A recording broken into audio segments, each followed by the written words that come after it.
All right, we're live. To everybody watching, thanks for joining us once again. So this is how BetterPic generated 25% of its revenue through affiliate marketing in just a year. This is the third and final session of a three-part series that we've been doing here with Thibaut, the CMO at BetterPic. Very quickly before we get into some of the details, I get Thibaut to give himself an introduction in a bit. I'm just going to start a little poll here, just asking people, when do you plan to launch your affiliate program? So do you have one up already? Are you planning to set up one later in the year, or is it not necessarily a priority right now? So throughout the course of the webinar, people could answer that poll. That would be very much appreciated.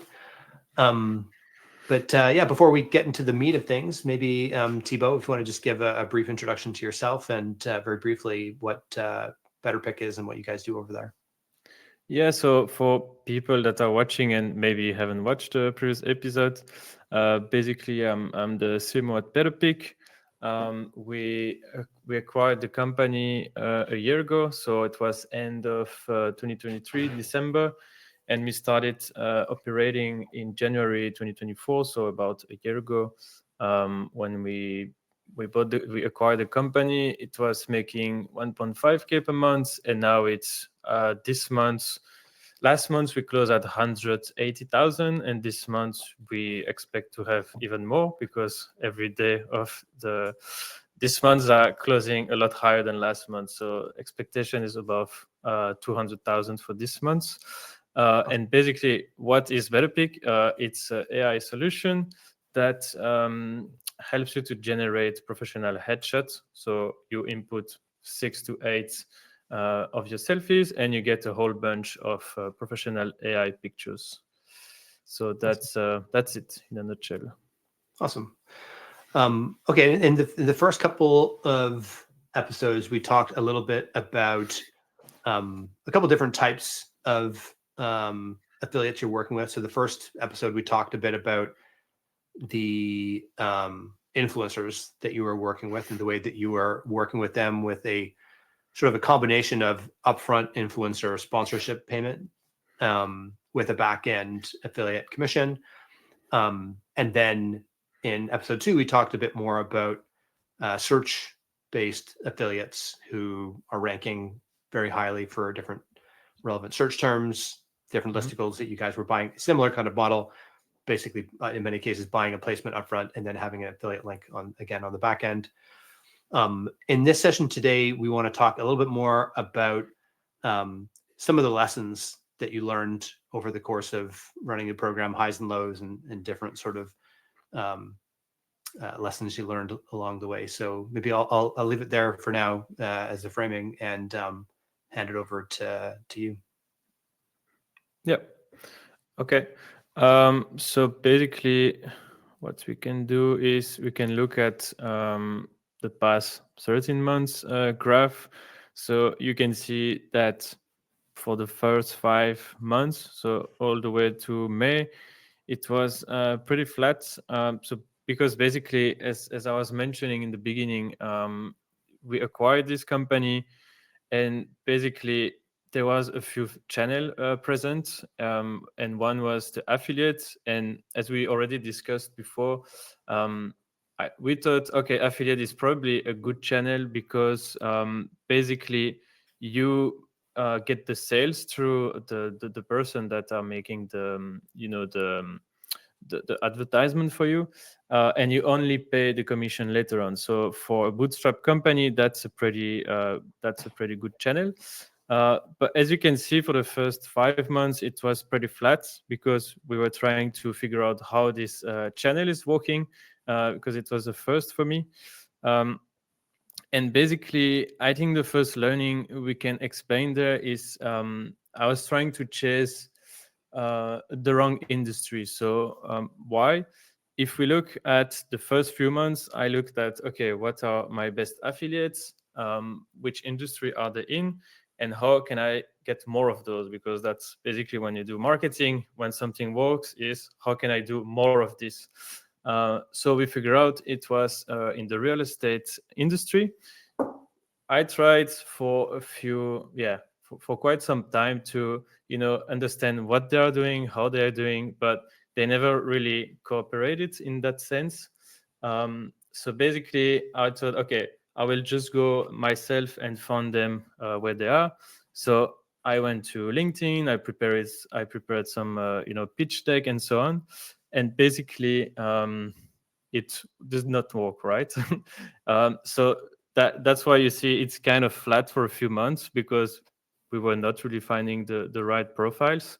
And funny enough, it started just this month to pick in our SEO. That's the real estate industry. It's now picking up for our solution. So basically, one of the main learning is not try to chase the wrong industry too much, because you could, as you can see here, we spend a few months in vain. So yeah. And so you started chasing real estate. When you say real estate, is that a combination of real estate influencer types and real estate SEO oriented, or was it like how do you, when you say like real estate, how do you define that? Like that's their kind Yeah, of niche yeah, and it's more real estate influencer, because the one we had, we understood that he was doing some sort of, seminars with people, because you would see like every time all of a sudden 5-10 sales, which was a lot for us at this time. And we understood, okay, he's probably running events or something, and then at the end of the event he said, oh, go to BetterPic, and then you would see those spikes. So it was some sort of influencer, because he had like a following list on Facebook and so on.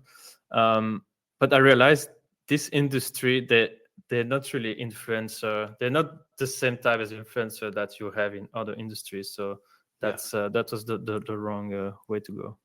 okay. Are there any kind of other sort of ways that you think about influencers in terms of trying to, if you think about like, not that I know anything about drilling for oil, but like this is my general understanding. We're drilling for oil. Yeah. It's like you have like a geologist who has a general understanding of the makeup of, I don't know, rocks or something, where they might, right? So they'd be looking for certain sort of signals to see like, oh, maybe this would be a reasonable place to go and start drilling for oil. Do you have things like that when you're thinking about like different types of affiliates, whether it's influencer or search? Like, are there certain types of characteristics that you are thinking about when trying to drill for oil? Yeah. Yeah, in the beginning it's difficult because you need to understand all that, but basically where the oil, let's say, is where you understand that the affiliate is experienced, right? Because that was also another learning, trying to think, okay, I will onboard people, I will tell them how to acquire people, and basically I realized quite quickly, okay, let's not do that, because then I should start making, some courses and all that, and that's not gonna work. What we need to find, and now I understood it really well, we need to find high performing profiles. So basically, if you go through SEO, and you will see like, okay, this person has written this article, so that would be okay, signal this person has written this article, it's ranking high. So but that can be luck. So once you reach out to this person, you need to understand if they have more channels, if how much they are active into doing marketing, and that's how you understand the experience of this specific profile. So it's basically hunting. It's pretty much head hunting, right? It's as if you wanted to hire a marketing specialist into your company, but he with the experience into affiliate marketing. Yeah, interesting. And when you find someone and you want to kind of onboard them into your program, do you have any kind of resources that you've put together for people to kind of help them understand, how best to work with you and promote you? Yeah, so basically we have this that's a section of our onboarding email. So basically in the in the beginning you have like the link to the dashboard and so on, and then here we have a brand kit. I think we did it after a few months with all the resources that they need. We even offer like a free Canva template to see before after, so they don't need to think too much. And then we have this review cheat sheet. So basically when you have it here, it's basically for someone that wants to try out, they can use this cheat sheet to understand, okay, how do we position our product, and basically what are the key elements to get started. And there is also like a form here that started only to work in the past few weeks. You can just basically apply, and then we can give you like a free trial to test the tool, because if you don't test the tool, how can you promote it? So that's basically part of the onboarding. And yeah, that's also here, complimentary package. And now we started, because now we want to try display ads type of affiliates. So now we also uploaded a whole bunch of ads, like banner ads. So that's something we want to try it now. So as we go, we make this onboarding package bigger, like more and more consistent. Interesting. And do you find how much sort of hand-holding and prodding do you have to do with affiliates? Like, are there affiliates that like you need to really put a lot of work in to activate them, or are there other segments of affiliates that like they can just kind of, without you needing to do anything to kind of help them, that they just get up and running and figure it out? Yeah, it's a very good question, because basically all the way up until now, I was managing it myself. So I can't really hold hands to those people, because then I've tried a few times, but then I'm like, okay, no, I don't think they're gonna bring me that much revenue. So that's not gonna work. So usually we have a great partner, and then I try to spot what else can I do with them, as I was explaining. For example, I had an affiliate onboarding, and then I realized, oh, okay, you didn't mention, but you also have an Instagram account. You also have another account with a lot of followers. So we can, and I try to give them deals in every channel that they have, to make sure we can get the most out of this affiliates. So yeah, that's Interesting. yeah. And what other sort of challenges have you encountered along the way when it comes to your affiliate program, unforeseen or expected?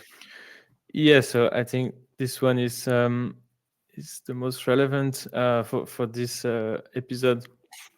So basically, here, if you look at from August, to October, you see I put the numbers together. It's pretty much 20x from May to August. And because our business model, the revenue is not recurrent.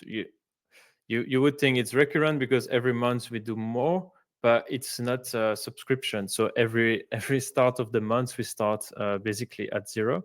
So that's why you have those kind of downtrends, because sometimes, especially if you break it down to on the channel level, you see here that, for example, all the way to August, we had this great deal. We were first position on the listicle that was ranking third position in Google.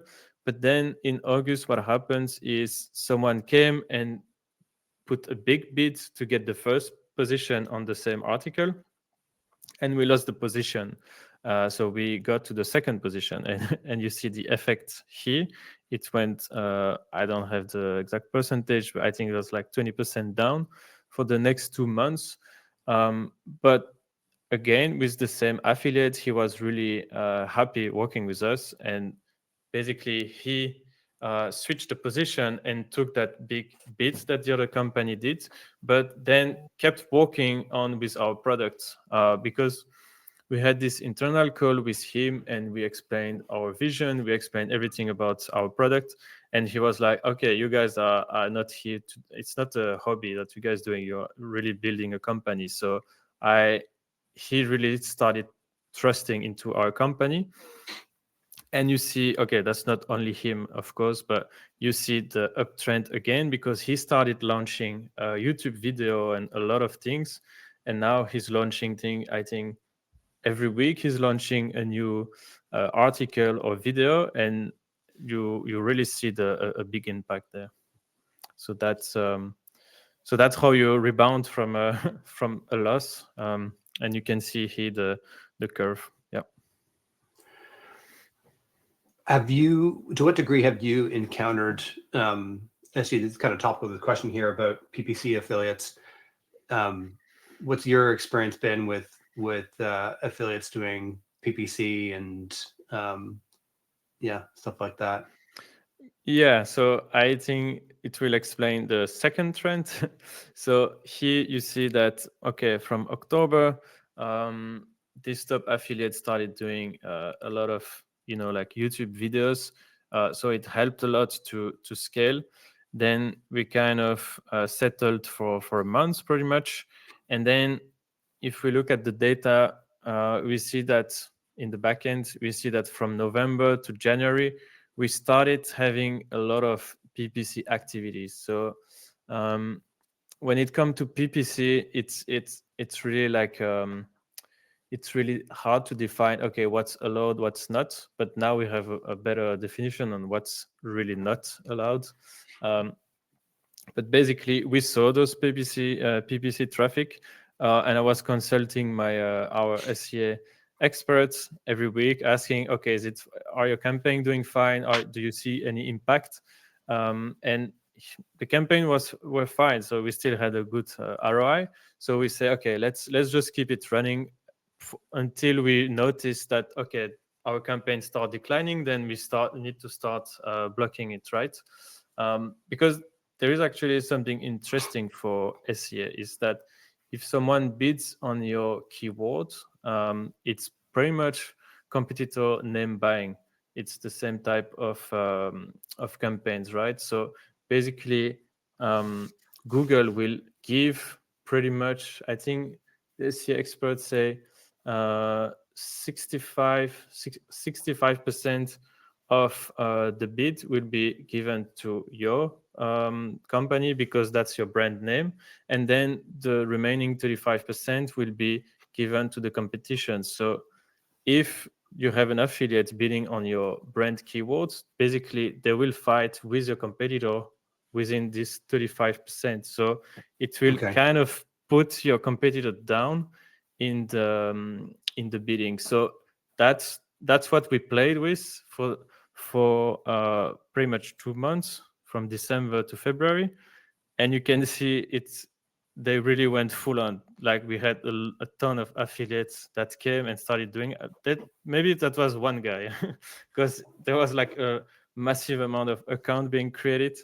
And then you see the big uptrend, and then from here our SEA guy say, okay, now I see my branded campaign that starts going down. Usually we have a 10x ROI. Now it's a 1x. So that's when we did a big cleanup. And now, actually, I also have this graph here. So the red line is the one that you're referring to. Yeah, that will talk a bit more. So basically, you have SEA. You see a bit here, a bit of abuse, but okay, we can still manage it. And then here all the way to 40, and that's when campaigns started going down for the branded campaign. And then we did a big cleanup. I think that's when you guys at Rewardful launched this traffic control option, and it helped a lot, because now it's down to 7%, so we can manage it. That's much easier. Interesting. Yeah, it's I think, like, if you are in any way sophisticated in running your own paid search, my general advice is don't allow people to do Google ads within your affiliate campaigns, because then they're competing with you for your long tail keywords as well as your brand terms. We generally say it's like, just don't allow people to be affiliates to do search ads, because it's usually just traffic that was gonna come to you anyway. Long tail keywords, maybe there's an argument if they're really good at PPC, maybe they can somehow be additive. I haven't heard a compelling argument for that. Actually, the comment you said there about the 65-35 was really interesting, because I hadn't heard that before. So I'd be curious to dig into that. Yeah, actually, our SE expert mentioned that, and was like, if you know what you do, I follow you. So let's just do it. But then there is always this gap where at some point they started sending the traffic on our branded keywords to our domain. So then, okay, no, you can't do that because we will pay more in commission to you than we would pay for a campaign. So it doesn't make sense to do that. Exactly. Yeah. Maybe walk me through kind of how the power laws play out within your campaign. So like this, the small percentage of affiliates that are driving the overwhelming amount of returns. This is something that we see across our business, across our customers' businesses, where you tend to see a very small number of affiliates are actually the ones that drive results. What have you observed in that regard? Oh yeah. So I also put this screenshot together. So basically here it was from 2 weeks ago. I took this screenshot, but you see that here you have it sales rules, but less than 100. So it's the amount of affiliates that generate less than 100 in that date range. So it was about 6 weeks, so months and a half. Then you have the one that generated from 100 to 500 and so on. And then you have the one that to me are the most impactful affiliates, because they generate more than 1,000 per month, so they start being quite serious. And basically here you see that it's only 12 of them out of 700. This number now needs to be cleaned out from the fraud affiliates, but it was pretty much 20% that are generating 87%. So that's why we value a lot more the better partnership, right? Because what we always want to put forward is that you need to spend more effort into less affiliates, because as I was mentioning, it's pretty much as if you were hiring someone. That's how I look at it, and that's how I when I started this channel, that's what I read, how you should do it. And basically you see, when I really understood this concept and really went for partnerships, because we call it affiliate marketing, but that's at that point that becomes more like a partnership channel. And you see the impact. So that's focus on less but more quality. I think the thing to try and understand and really kind of internalize about affiliate is really more about like, this is the mechanism by which you're going to attribute this was the sale that was responsible, right, to this partner, this affiliate. But really it is about a partner that is going to send you hopefully qualified, high quality traffic that's going to become customers. And I think there's kind of this sort of misunderstanding or mischaracterization of affiliate, that it's like you set up an affiliate program and people will just sign up for your thing unprompted and they'll send you free money, basically, right? They're just going to send you customers out of nowhere. And it's like anyone who's going to send you any kind of meaningful amount of revenue, that's probably someone that's worth getting on a call with or having an actual relationship to understand, how do you do what you do? And if you understand that, you can better enable them to be even better at what they do. and then learn like what are they doing that you can go and find more of them. It's like they want to avoid having to build that relationship and do the work. Yeah, because in the end, you spend less effort hopping on a call with someone every 2 weeks, every month, talking about, okay, what's next we can do together, than trying to onboard new people, right? So that's, in the end, that's less effort in that sense as well. Yeah. Cool. Okay, well, I think we've covered sort of the agenda we wanted to get through today. Any last sort of parting thoughts or last sort of tips, if people are trying to scale up their affiliate program or get started, what would you advise? Yeah, I guess when you get started, okay, it depends on the product, it depends on the competition, the maturity of the market as well, because in our case, the market was just starting, so we also had to, and the product was just starting, so we also had to validate the product. We had to basically create the demand, so that makes it different from one case to another, of course. But I would recommend, based on the last 2 episodes, to get started through SEA, high intent keywords, and look for those influencers that are less costly, to basically create a funnel. That would be my best advice. Influencer is more top of funnel awareness, and then SEA is more like the bottom of funnel when people are ready to buy. And basically, the traffic you send from top of funnel influencer will be recouped by those SEA or bottom of funnel affiliates. So yeah, just see affiliate channel as a whole funnel, as a standalone funnel, basically. Yeah. Do you know, for your campaigns, do you separate influencers from search affiliates into different campaigns within your Rewardful account, or do you just have them in the same campaign? That's a good question, but I don't really look at it directly this way, but because we only have a bunch, like less than a handful of SEA affiliates, so they basically sometimes just have their own campaigns, because I give them different deals. So I have campaigns with one affiliate just because I gave them a specific deal, right? So yeah. Interesting. And I lost it. I had a follow-up question based on what you said there.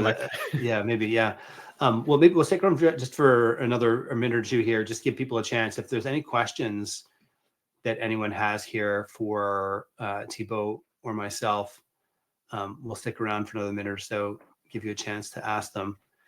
So if people wanted to connect with you, or BetterPic, where's the best place to do that? To connect with me, just on LinkedIn, basically. Just look for Thibaut. I will put it in the chat.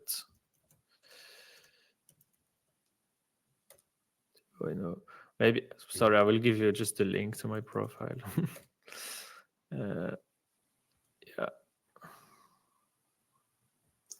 Next, got a question here. Time to first revenue. So I'm assuming he means from the affiliate program. I guess maybe you already, when you bought Rewardful, did they already have an affiliate program in place? When we bought BetterPic, basically, for not Rewardful. So for the people who are not in the previous episode, when we acquired the company, affiliate was making 25%. It was just a few hundred per month. But then we were with Apple, so that's the SES experts. Basically, I just gave myself the challenge. Okay, it was 25% of the revenue. I want to keep it up just as a challenge, and it just worked out. just the challenge I gave myself. Do you have any channel to source affiliates? So yeah, basically in the first year I was cherry picking those affiliates, but now that the channel is making quite some decent revenue, we now we now basically hired 2 agencies. Why 2 agencies? Because we'll have one in-house that will help us to set up more automation and really scale as much as possible the outreach efforts. So that will be one type of agency working with us. They will pretty much be again part of our team, and we want to learn from them in that sense. And then we have another agency that is working with basically a platform called Awin, and they have a whole bunch of affiliates within this platform. So we just, because this year my goal was to go from 25,000 to, my goal of this year is to go to 100,000 per month through affiliate marketing. So yeah, we need to scale and try different things. So that's how we will do it this year. Cool. Awesome. All right. Well, I think we'll leave it there. Thank you everybody for coming in and watching today. One last parting note. For those who managed to come and attend all 3 of the events, Rewardful has basically an offer available if you're not already using Rewardful.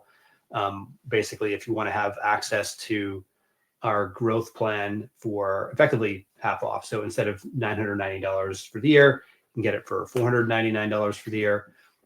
If you want to avail of that, you can just connect with me on LinkedIn and just say that you're interested in having that offer, and we'll get a coupon for you for that.